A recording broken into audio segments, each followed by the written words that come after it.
আধার card কখনোই বয়সের প্রমাণপত্র হতে পারে না, এমনটাই নির্দেশ সুপ্রিম কোর্টে।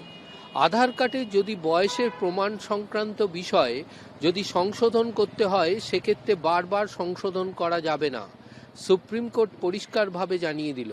সুপ্রিম কোর্টের বিচারপতি সঞ্জয় কারোল এবং বিচারপতি উজ্জ্বল ভুইয়ার বেঞ্চ একটি মামলার প্রেক্ষিতে জানিয়ে দিল যে আধার কার্ডের বয়সের ক্ষেত্রে যদি প্রামাণ্য হিসাবে প্রমাণ করতে হয়, তাহলে সেক্ষেত্রে একবারের বেশি সংশোধন করা সম্ভব নয়। সেই সংশোধনের ক্ষেত্রে প্রয়োজনে ওই আধার হোল্ডারের বিরুদ্ধে এফআইআর দায়ের করা যাবে, এমনটাই মত সুপ্রিম কোর্টের। মধ্যপ্রদেশ হাইকোর্টের একটি মামলার প্রেক্ষিতে সুপ্রিম কোর্টের এই নির্দেশ। মধ্যপ্রদেশ হাইকোর্টে এক ব্যক্তির রোড অ্যাক্সিডেন্টে মৃত্যু হয় এবং সেক্ষেত্রে তাকে 19 লক্ষ টাকা প্রায় 19 লক্ষ টাকা দেওয়ার ঘোষণা করে ট্রাইব্যুনাল। সেই রায়কেই চ্যালেঞ্জ জানিয়ে মধ্যপ্রদেশ হাইকোর্টে মামলা দায়ের হয়। মধ্যপ্রদেশ হাইকোর্ট সেই 19 লক্ষ টাকা কমিয়ে 9 লক্ষ টাকা করা হয়, কারণ ব্যক্তির বয়স সেখানে 47 বছর ছিল।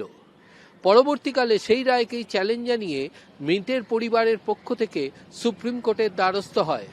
সেখানে দেখানো হয় যে বিদ্যালয়ের যে স্কুল সার্টিফিকেট বা অ্যাডমিট কার্ড যেটাকে বলা হয়, সেই প্রামাণ্য সুপ্রিম কোর্টে পেশ করার পর দেখা যায় তার সেখানে বয়স 45 বছর।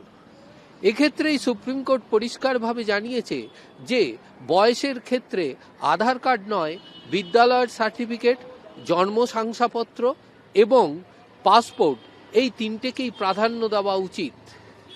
এই তিনটি জন্ম শংসাপত্রের প্রেক্ষিতেই আধার কার্ডকে সংশোধন করা যেতে পারে, তবে তা বারবার করা যাবে না, এমনটাও সতর্কতা জারি করেছে সুপ্রিম কোর্ট। অবশেষে মধ্যপ্রদেশের হাইকোর্টের রায়কে খারিজ করে দিয়ে বিচারপতি সঞ্জয় কারোল ও বিচারপতি উজ্জ্বল ভুইয়ার বেঞ্চ জানিয়ে দিয়েছেন যে 19 লক্ষ টাকা ক্ষতিপূরণই বহাল থাকবে। সুপ্রিম কোর্টের এই রায় আধার কার্ডের ক্ষেত্রে যথেষ্ট প্রভাব পড়ল বলে মনে করছে আইনজীবী মহল। আইনজীবী মহলের মতে যে সুপ্রিম কোর্ট যে রায় দিল, আগামী দিনে বয়সের ক্ষেত্রে প্রামাণ্য হিসাবে আধার কার্ডকে কখনোই প্রামাণ্য হিসাবে গ্রহণ করা সঠিক হবে না। এক্ষেত্রে সুপ্রিম কোর্টের নির্দেশ অনুযায়ী তিনটি যে শংসাপত্রের বিষয়টি উল্লেখ করা হয়েছে তাকেই বিশেষভাবে প্রাধান্য দেওয়ার কথা বলা হয়েছে তাদের রায়। ক্যামেরায় অরিন্দম ভদ্রের সঙ্গে পীযূষ কান্তি নাগ, কলকাতা টিভি।